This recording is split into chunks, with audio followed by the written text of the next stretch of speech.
Assalamu alaikum. Welcome to Vector Spark. Hope you all are doing well. So today we are going to start our lecture number 3. हमने पिछले 2 lectures में हमने chapter number 5 start किया हुआ है, जिसमें हमने स्टार्ट किया था वर्क डन की डेफिनेशन से। बिल्कुल बेसिक से स्टार्ट किया था। हमने वर्क डन की डेफिनेशन देखी, वर्क डन के यूनिट्स देखे, देन हमने देखा कि इसकी क्या क्या कंडीशंस थी। तो ये सारा था लेक्चर नंबर 1 में। लेक्चर नंबर 2 में हमने कवर किया था अपना topic conservative and non conservative field, जिसमें हमने कंजर्वेटिव फील्ड की 2 यही इंपॉर्टेंट पॉइंट्स पढ़े थे।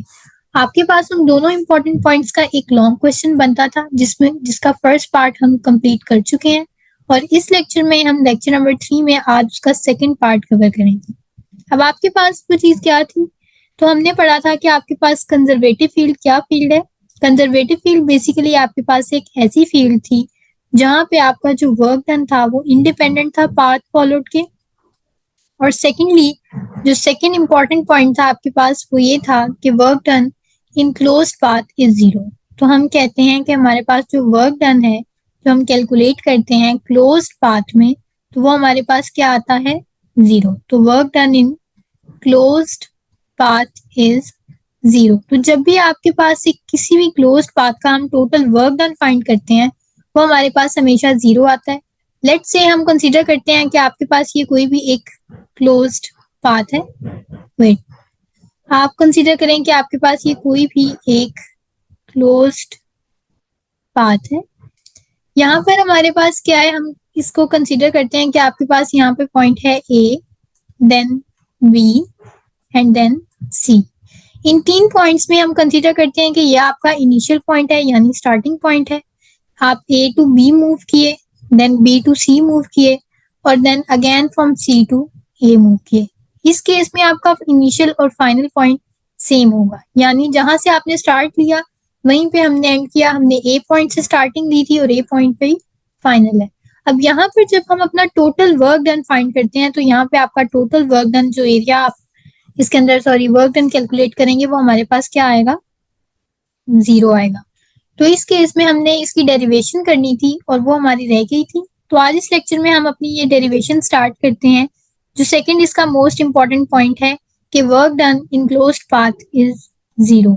तो उसके लिए अगेन आप क्या करेंगे, जैसे हमने कल किया था, सबसे पहले आपकी इंपॉर्टेंट डायग्राम होती है। तो लेट्स से हम कहते हैं work done in closed path is 0। तो जब भी हम किसी भी क्लोज्ड पाथ की बात करते हैं और उसका टोटल वर्क डन आप जब कैलकुलेट करते हैं तो वो 0 होता है। अब यहाँ पर हम अगेन अपनी डायग्राम ड्रॉ करते हैं, और वो डायग्राम आपने हमेशा लॉन्ग क्वेश्चन में जो सबसे मेन और इम्पोर्टेंट पॉइंट होता है वो यही होता है कि आपने डायग्राम बनानी होती है। वेट, अब आप लेट्स से इनको नेम दे देते हैं हम A point, B point and C point. अब मैंने इनको नेम दिया है वर्क डन A, B और C। यहाँ पे हम कंसीडर करेंगे एक closed path C, B, A, C। हम क्लोज्ड पाथ क्या कंसीडर करें? C, B, A, C। यानी कि यहाँ पर ये होगा कि सबसे पहले हम पॉइंट C टू B आएंगे, देन B टू A जाएंगे, and lastly again from A to C जाएंगे। अब इस केस में हमारे पास क्या है, जो टोटल वर्क डन हम कैलकुलेट करेंगे वो हमारे पास 0 आएगा। तो टोटल वर्क डन अब हम कैलकुलेट करने के लिए अगेन क्या करेंगे, जिस तरह हमने कल वर्क डन फाइंड किया था सेम उसी तरह हम क्या करेंगे, पहले work done single single calculate करेंगे और उन सबको ऐड कर देंगे। अब सबसे पहले हम कंसीडर करते हैं कि work done C to B में आपके पास यहाँ पे कोई भी एक ऑब्जेक्ट पड़ा हुआ है, देन B टू A में वो मूव करेगा, and lastly from A to C। अगर हम देखें, हमने कल भी ये चीज देखी थी कि आपके पास जो डाउनवर्ड है, हमेशा बॉडी का वेट हमेशा कहाँ एक्ट करता है? डाउनवर्ड। और वेट बेसिकली हमारे पास क्या होता है? फोर्स होती है। तो अगर हम देखें तो आपके पास वर्क डन का जो फॉर्मूला आता है वो हमारे पास क्या आता है? Work done is equals to FD cos theta. तो यहाँ पर अगर हम सबसे पहला वर्क डन कैलकुलेट करते हैं, यानी work done from C to B, सबसे पहला हमारे पास क्या है? Work done from C to B। तो ये हमारे पास आ जाएगा FD cos थीटा। अब F यहाँ पर हमारे पास क्या है? वेट है बेसिकली। और यहाँ पे D हम क्या कंसीडर करेंगे? D2। ये हमने कल भी डायग्राम ड्रॉ की थी इसको हमने कहा था ये आपके पास डिस्प्लेसमेंट 2 है, देन आपके पास डिस्प्लेसमेंट 1 आ जाएगी, एंड लास्टली इसको हम कह देते हैं डी। ओके, तो यहाँ पर अगर हम वर्क डन कैलकुलेट करते हैं तो आपके पास वर्क डन क्या आया है, WD2 cos थीटा। अब यहाँ पर अगर हम थीटा चेक करते हैं तो थीटा आपके पास क्या आता है। अब देखें, हम कैलकुलेट कर रहे हैं work done from C to B ना, तो यहाँ पर वेट आपका डाउनवर्ड डायरेक्शन में एक्ट कर रहा है एंड डिस्प्लेसमेंट आपकी कहाँ है, फ्रॉम राइट टू लेफ्ट। यहाँ पर आपके पास थीटा क्या आ रहा है, 90 डिग्री। अब आपको पता है कि cos 90 डिग्री हमारे पास क्या होता है, 0। तो यहाँ पर हम क्या पुट कर देंगे, cos 90 हमारे पास 0, तो WD2 यानी वेट को जब हम मल्टीप्लाई करवाते हैं डिस्प्लेसमेंट से, जबकि थीटा आपके पास, थीटा का आंसर जो सॉल्व करके आ रहा है वो 0 आ रहा है, तो वर्क डन भी हमारे पास क्या हो जाएगा, 0 हो जाएगा। हम कंसिडर करते हैं कि आपके पास की इक्वेशन नंबर 1 बन गई है। नेक्स्ट अब हमने क्या करना है, हमने कैलकुलेट करना है work done from B to A। Second part हमारे पास क्या आ जाता है, हमने कैलकुलेट करना है work done from B to A। So let's say हम कंसिडर करते हैं ये work done from B to A। अब यहाँ पर अगर हम देखें work done from B to A, तो अगेन आपके पास वर्क डन का फॉर्मूला सेम रहता है, जो क्या होता है, FD cos थीटा। तो अगर आपके पास वर्क डन का फॉर्मूला है FD cos थीटा, तो इस केस में हम क्या कहेंगे, FD cos थीटा आपके पास यहाँ पर वेट है, अगेन फोर्स आपके पास हमेशा वेट होती है। और उसके बाद अगर हम देखते हैं तो आपके पास डिस्प्लेसमेंट यहाँ पर क्या है, तो यहाँ पर हमारे पास डिस्प्लेसमेंट होगी D1। लेट्स से हम यहाँ पर वैल्यूज पुट करते हैं। फोर्स आपके पास क्या है, वेट, और यहाँ पर आपके पास जो डिस्प्लेसमेंट है, ये देखें B टू A, ये हमारे पास डिस्प्लेसमेंट क्या है, D1 है। तो अगेन अब हम इसके अंदर वैल्यू पुट कर देते हैं WD1 और cos थीटा। अब यहाँ पर थीटा देखा जाए तो अगेन अगर हम देखें तो आपके पास डिस्प्लेसमेंट की डायरेक्शन है अपवर्ड, जबकि आपके पास वेट की डायरेक्शन है डाउनवर्ड। तो यहाँ पे जो हमारे पास एंगल बन रहा है वो क्या बन रहा है, 180 डिग्री। अब यहाँ पर अगर हम 180 डिग्री पुट करते हैं थीटा की जगह, तो आपके पास क्या वैल्यू आती है, आपको पता है cos 180 डिग्री हमारे पास इक्वल होता है -1 के। तो जब हम -1 को मल्टीप्लाई करवाते हैं WD1 के साथ, तो हमारे पास आंसर क्या आता है, -WD1। तो आप कंसीडर करें कि आपके पास ये जो इक्वेशन बनी है ये सेकेंड इक्वेशन बनी है। अब आप फाइनल कैलकुलेशन पे आ रहे हैं, यानी हमने अब टोटल जो हमने वर्क डन कैलकुलेट जो करना है अब, वो हमारे पास होगा A टू C, और ये हमारे पास क्या होगा, लास्ट वर्क डन होगा। इसमें हमारे पास पाथ क्लोज हो जाएगा। कैसे, क्योंकि यहाँ पे हमारे पास इनिशियल पॉइंट और फाइनल पॉइंट सेम बन गए हैं। तो वर्क डन का फॉर्मूला लिखते हैं अगेन, FD cos थीटा, और हमें पता है फोर्स हमारे पास क्या है, यहाँ पर भी वेट है, तो फोर्स की जगह हम लिख देते हैं वेट। अब अगर हम इधर देखते हैं तो जैसे हमने लास्ट इक्वेशन में या लास्ट लेक्चर में देखा था कि यहाँ पर आपके पास जो एंगल है वो थीटा होता है, तो इधर भी जो एंगल सबटेंड होगा ये आपके पास डिस्प्लेसमेंट की डायरेक्शन है और नीचे आपके पास वेट की डायरेक्शन, तो इनके दरमियान जो एंगल सबटेंड होता है वो भी क्या होता है, थीटा। तो यहाँ पर हमने D cos थीटा की वैल्यू देखी थी, वो कैसे देखी थी, लेट्स से हम दोबारा देख लेते हैं। cos थीटा हमारे पास इक्वल होता है बेस अपॉन हाइपोटेन्यूज के। अब यहाँ पर देखा जाए तो याद रखिएगा कि हमेशा थीटा के ऑपोजिट साइड आपके पास परपेंडिकुलर होती है। अब अगर यहाँ पर थीटा के ऑपोजिट साइड कौन सी है, तो थीटा के ऑपोजिट साइड हमारे पास क्या है, परपेंडिकुलर है। तो आपके पास बेस यहाँ पर क्या होगी, ये D1 वाली साइड जो पैरेलल है इसके, तो बेस की जगह हम क्या पुट कर देंगे, D1। और हाइपोटेन्यूज की जगह आपके पास क्या आ जाता है, D आ जाता है, क्योंकि ये आपके पास ये वाली साइड जो है ये आपके पास हाइपोटेन्यूज है, तो इधर हम D पुट कर देंगे। तो आपके पास D cos थीटा किसके इक्वल आ जाएगा, ये D बेसिकली अब हम उस साइड पे मूव करवाएंगे, तो D cos थीटा हमारे पास इक्वल आ जाता है D1 के। तो यहाँ पर हम लिख सकते हैं D cos थीटा की जगह D1, तो ये आपके पास क्या बन जाता है, यहाँ पर हमारे पास वैल्यू बन जाती है WD1। अब बेसिकली हमने तो टोटल वर्क डन फाइंड करना है ना, कि आपके पास टोटल वर्क डन कितना है। तो अगर हम टोटल वर्क डन कैलकुलेट करते हैं तो फिर तो आपको इन सबको क्या करना पड़ेगा, हमें इन सारी वैल्यूज को टोटल करना पड़ेगा, यानी ऐड करना पड़ेगा। अब हमारे पास 3 वर्क डन हमने जो है कैलकुलेट किए हैं, तो अगर हम उनकी वैल्यू पुट करते हैं, लेट्स से हम यहाँ पर लिखते हैं टोटल वर्क डन, तो वर्क डन टोटल आपके पास किसके इक्वल आ जाएगा, क्योंकि हम क्लोज पाथ का फाइंड कर रहे हैं। तो work done from C to B plus work done from B to A and finally plus work done from A to C। इस तरह से आपके पास क्या होगा, एक क्लोज पाथ कंप्लीट हो जाएगा। अब देखें पहला वर्क डन हमारे पास क्या आया था, 0। सेकेंडली जब हमने B टू A फाइंड किया था नेगेटिव WD1, और थर्ड जो हमने लास्टली फाइंड किया है, इसको हम इक्वेशन नंबर 3 का नेम दे देते हैं। तो ये आपके पास क्या आया है, वर्क डन WD1। अगर हम इनकी वैल्यूज पुट करते हैं तो C टू B की वैल्यू हमारे पास क्या आ जाती है, 0। इसकी जगह हम क्या वैल्यू पुट करेंगे, यहाँ पर 0 पुट कर देंगे। देन आपके पास ये जो W work done from B to A है, तो इसकी वैल्यू हमारे पास है नेगेटिव WD1। तो यहाँ पर हम क्या पुट कर देंगे, नेगेटिव WD1। और work done from A to C हमारे पास लास्टली क्या आया है, पॉजिटिव WD1। तो इसकी जगह हम पॉजिटिव WD1, हमने यहाँ पर सिर्फ वैल्यूज पुट की हैं। अब अगर हम इसको सॉल्व करते हैं तो आपको पता है कि यहाँ पर हमारे पास ये negative WD1 and positive WD1, यहाँ पर ये जो W है ये हमारे पास क्या है, वेट है। तो बेसिकली आपके पास क्या होगा, ये दोनों कैंसिल हो जाएंगे क्योंकि पॉजिटिव और नेगेटिव कैंसिल हो जाते हैं। तो टोटल वर्क डन जो हमारे पास आ रहा है वो क्या आ रहा है, 0। तो हमने यही प्रूव करनी थी बात कि जो वर्क डन होता है टोटल इन क्लोज्ड पाथ, वो हमारे पास क्या आ जाता है, 0 आ जाता है। अगर हम इसको देखते हैं तो आपके पास टोटल वर्क डन क्या आ रहा है, लेट से हम यहाँ से इसको ऊपर करके देख लेते हैं। तो हमने क्या प्रूव करना था, हमने यही चीज प्रूव करनी थी कि जो वर्क डन है आपके पास क्लोज्ड पाथ में वो क्या आता है, 0 आता है। तो हमने यही बात प्रूव करनी थी और लास्टली हमने यही बात प्रूव कर दी है। हमने देखें कंसीडर किया था सबसे पहले अपना फर्स्ट पॉइंट या इनिशियल पॉइंट A, हमने इनिशियल पॉइंट कंसीडर किया था C। हम बेसिकली मूव किए थे from C to B, B to A and final from A to C।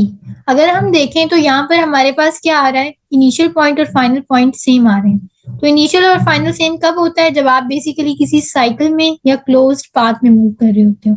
तो यहाँ पे हमारे पास क्या है, हमने टोटल वर्क डन कैलकुलेट किया और वो हमारे पास क्या आ गया, 0। तो यही चीज हमने प्रूव करनी थी कि आपके पास जो टोटल वर्क डन है इन क्लोज्ड पाथ, वो हमारे पास क्या आ जाए, 0 आ जाए। अब ये टॉपिक तो आपका क्लियर हो गया, आई होप आपको इसकी समझ आ गई होगी।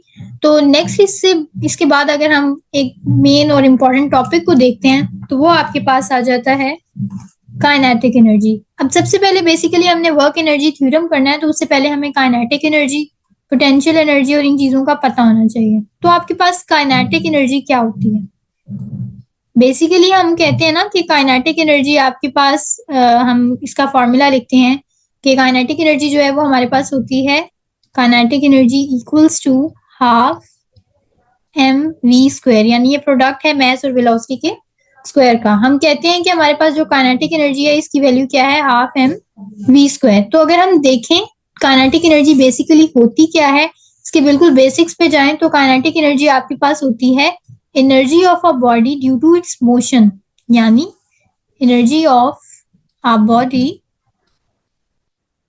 Due to its motion. अगर कोई भी बॉडी मूव कर रही है किसी भी डायरेक्शन में तो आपके पास क्या होगा, वहां पे उसके पास कौन सी एनर्जी होगी, काइनेटिक एनर्जी। तो बेसिकली काइनेटिक एनर्जी हमारे पास कब आती है, जब बॉडी मोशन में होती है, मूव कर रही होती है। अगर आपके पास कोई भी ऑब्जेक्ट मूव कर रहा है, फॉर एग्जाम्पल हम कंसीडर करते हैं कि हमारे पास यहाँ पे कोई भी एक ऑब्जेक्ट है और ये क्या कर रहा है, मूव कर रहा है। तो अगर ये मूव कर रहे हैं तो हम क्या कहेंगे, यहाँ पर हमारे पास क्या है, इसके पास कोई ना कोई एनर्जी है और हम कहते हैं इसके पास काइनेटिक एनर्जी है। क्यों, क्योंकि ये मूव कर रहा है, विद इन सेम लेवल ये मूव करता है। अगर आप कंसीडर करें काइनेटिक एनर्जी का फॉर्मूला हम पहले ही बता चुके हैं, काइनेटिक एनर्जी का फॉर्मूला हमारे पास होता है हाफ mv²। तो काइनेटिक एनर्जी का फॉर्मूला देखने के लिए अगर हम पहले ही लिख चुके हैं लेकिन हम दोबारा इसे लिख लेते हैं, हाफ mv²।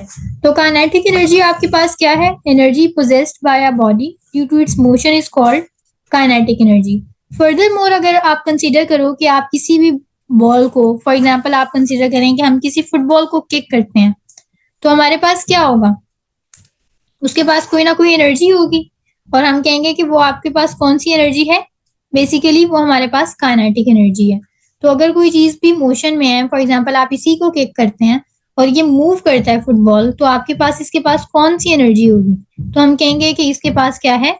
काइनेटिक एनर्जी है। फर्दर मोर अगर हम इसकी और एग्जांपल्स भी देखें तो कोई भी ऑब्जेक्ट अगर मूव कर रहा है तो हम कहेंगे उसके पास काइनेटिक एनर्जी है। अब अगर हम काइनेटिक एनर्जी का फॉर्मूला डिराइव करते हैं तो इसको हम किस तरह से कर सकते हैं? Let's see. काइनेटिक एनर्जी का फॉर्मूला डिराइव करना है तो हम लिखते हैं डेरिवेशन ऑफ काइनेटिक एनर्जी। तो डेरिवेशन ऑफ काइनेटिक एनर्जी में हम सबसे पहले देखते हैं कि बेसिकली आपके पास हम कंसीडर करते हैं कि आपके पास जो वर्क डन है, बेसिकली एनर्जी और काइनेटिक एनर्जी और वर्क डन ये एक ही चीज होती है ना, एनर्जी और वर्क डन एक ही चीज है। हमें पता है वर्क डन जो हम पढ़ चुके हैं, इसका फॉर्मूला हमारे पास क्या था? एफ डी, या हम कह सकते हैं एफ डी कॉस थीटा। तो यहाँ पर हम ले रहे हैं एफ डी। तो बेसिकली यहाँ पर हमारे पास क्या आ जाएगा? अगर हम वैल्यू पुट करते हैं तो हमें पता है कि हम पढ़ चुके हैं ये 9th क्लास में आप बेसिकली पढ़ चुके हैं, F is equals to M A, और ये हर बच्चे को ये वाला फॉर्मूला तो कम से कम आता ही है। तो अगर हम इसी इक्वेशन को यूज करें, वर्क डन का फॉर्मूला हमारे पास आ गया एफ डी और फोर्स की वैल्यू मैंने लिखी है एम ए। अगर हम थर्ड इक्वेशन ऑफ मोशन को यूज करते हैं, कौन सी equation of motion? Third equation of motion, जो क्या कहती है, इसका फॉर्मूला अभी हम लिख लेते हैं। तो according to third equation of motion हमारे पास क्या आ जाता है? हमारे पास हमें पता है 2as इक्वल्स टू, बेसिकली हम यहाँ पे 2ad लिख देते हैं क्योंकि डिस्टेंस यहाँ पर आपके पास d कवर हो रहा है। तो 2as इक्वल्स टू हम क्या लिख लेंगे? vf square minus vi square. अब ये इक्वेशन हमने क्यों यूज की है? तो ये इक्वेशन हमने इसलिए यूज की है ताकि बेसिकली हम क्या यहाँ से d की वैल्यू लेना चाह रहे हैं। तो अगर हम d की वैल्यू यहाँ से निकालते हैं तो आपके पास क्या आ जाएगा? vf square minus vi square upon 2a। तो यहाँ से हमने क्या है, यहाँ पर जो आपके पास d पड़ा हुआ था इसको हमने इधर ही रहने दिया है और ये 2a को हमने उस साइड पे मूव करवा दिया। तो ये तो बेसिक सी बात थी, ये सबको आती होगी। फर्दर मोर अगर हम मूव करते हैं तो आपके पास इसको अगर हम नीचे और डिराइव करें तो आपके पास क्या आएगा? हम d की वैल्यू बेसिकली फर्स्ट इक्वेशन में ये जो हमने सबसे पहले लिखी थी, work done equals to F D, F और d दोनों की वैल्यू इसके अंदर पुट करते हैं। तो अगर आप दोनों की वैल्यू इसके अंदर पुट कर रहे हैं तो हम कैसे इसको सॉल्व करते हैं? चलें देखते हैं। तो इसके अंदर सबसे पहले फोर्स की वैल्यू हमारे पास क्या आ जाएगी? M A. सो हम इसके अंदर पुट कर लेते हैं। अच्छा, काइनेटिक एनर्जी का फॉर्मूला आपके पास होता है half M and V square ना। तो ये हमने क्या करना है? प्रूव करना है। तो अगर हम देखें, अगर हम फोर्स की वैल्यू और डी की वैल्यू इसके अंदर पुट करते हैं इस इक्वेशन के अंदर, तो काइनेटिक एनर्जी हमारे पास इक्वल है फोर्स और डिस्प्लेसमेंट के, और फोर्स की वैल्यू क्या है? M A. और यहाँ से अगर हम एक्सेलरेशन की वैल्यू देखते हैं तो एक्सेलरेशन की वैल्यू आप पढ़ चुके हैं। एक्सेलरेशन की वैल्यू बेसिकली आपके पास एक्सेलरेशन होता है rate of change of velocity, यानी चेंज ऑफ वेलोसिटी अगर आप निकालते हैं तो आपके पास वी एफ माइनस वी आई आ जाएगी, और रेट के लिए हम इसको टी से डिवाइड कर देते हैं। तो काइनेटिक एनर्जी का अगर हम फॉर्मूला यहाँ से देखें तो एम, और यहाँ पर आपके पास आ जाएगा V F minus V I upon T.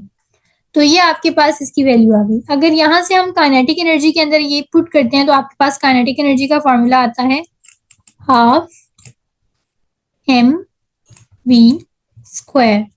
क्यों? क्योंकि यहाँ पर आप बेसिकली वैल्यू पुट कर रहे थे डी की ना, हमने यहाँ पर एफ डी पुट करना था, तो उसके अकॉर्डिंग आपके पास ये कैसे आता है? Wait, let me write it again. So यहाँ पर हम अगर इस इक्वेशन में वैल्यू पुट करते हैं तो आपके पास एफ की वैल्यू है एम ए, और डी की वैल्यू आपके पास क्या आई है? ये जो हमने कैलकुलेट की है V F square minus V I square upon 2a।